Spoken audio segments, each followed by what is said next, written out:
Hi guys, and welcome back to the Blond podcast. We each picked one of the many soldiers that fought in the Canadian Expeditionary Force in World War I. Each came from different walks of life and never crossed paths. But yet, they're quite similar.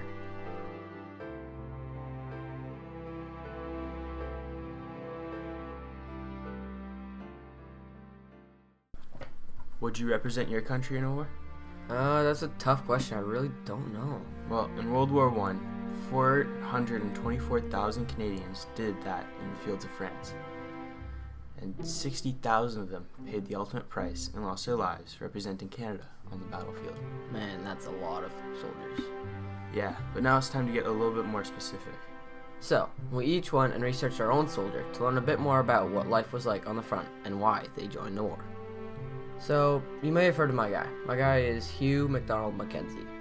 He was a recipient of two pretty major awards, the Croix de Guerre and the Victoria Cross. He was born in England but moved to Scotland at a very young age. From there he moved to Canada in 1911 and then joined the war in 1914. He was really not that much of a Canadian but wanted to represent his country that he just moved to. My soldier was my great-great-grandfather, Roy Philip Hutchison, and he was born in Toronto, Ontario in 1894, and later moved to Vancouver where he established our family roots. And he worked there as an auto mechanic and served 4 years with the local militia, the Duke of Connaught's Own, and he didn't enlist until 1915, and he was a Canadian through and through.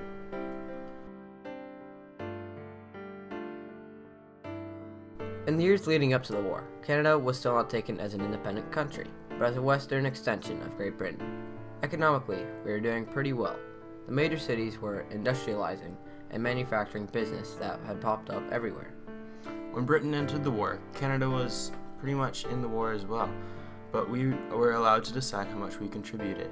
Robert Borden, who was our Prime Minister at the time, decided to send 50,000 men over to France in the first 6 months of the war. Many able-bodied men had answered the call board and enlisted, and then right after, there's tons more trying to sign up every day as well. Roy Philip Hutchison enlisted in November of 1915, and he enlisted as a sergeant with previous military experience. He didn't make it over till France until the Battle of the Somme, which occurred in September 1916, due to the training exercises he encountered and experienced on the mainland, here in Canada, as well as in Great Britain. So my guy, Hugh MacDonald Mackenzie, was enlisted in Princess Patricia's Canadian Light Infantry as a soldier, as a private basically. And basically in his applications he had said that he had previous military experience and had worked as a teamster before.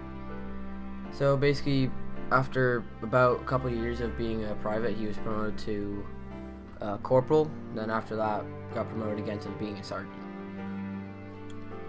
There are 4 main battles that the Canadian forces fought in. The Second Battle of Ypres, Vimy Ridge, the Somme Offensive, and Passchendaele. Each battle the Canadians fought in resulted in casualties. The British commanders didn't know that the tactics from the past would not work in this war and sent scores of men to their deaths.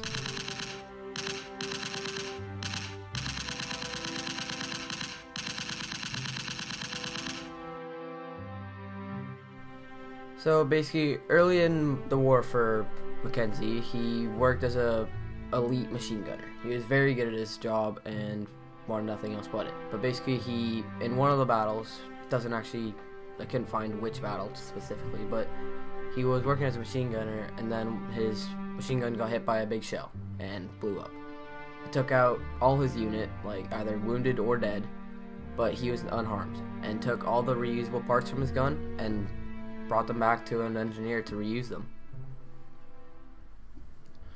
And with Roy Philip Hutchison, he, like I said, he arrived for the Somme battle in September 1916, and he had only been there for about a month when he was wounded.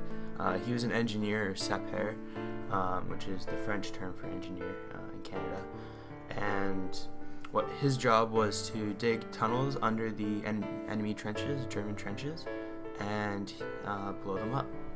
And one fateful day, he had everything good to go and ignited the fuse, and a piece of shrapnel got through and hit him in one of his legs.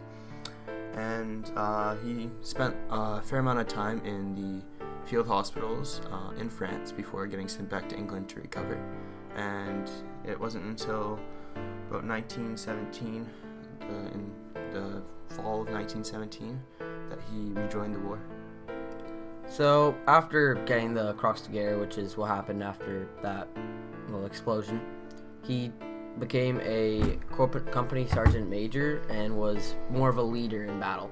He wasn't officially in charge of the Battle of Passchendaele, but after so many leaders had been shot or killed, he kind of took the lead and came up with a big plan to try and attack the ridge. And basically, his plan worked very well, and he was going to lead the frontline attack, but unfortunately, he got sniped in the head while he was leading his charge.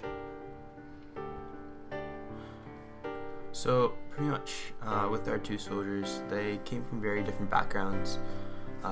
Ryan's came from England, born in England, moved to Scotland, then came to Canada right before the war started.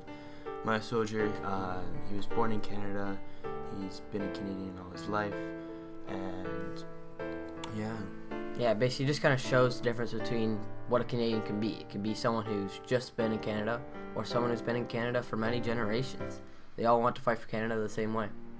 Yeah, they all had different values, and they spoke for them and represented Canada on that battlefield.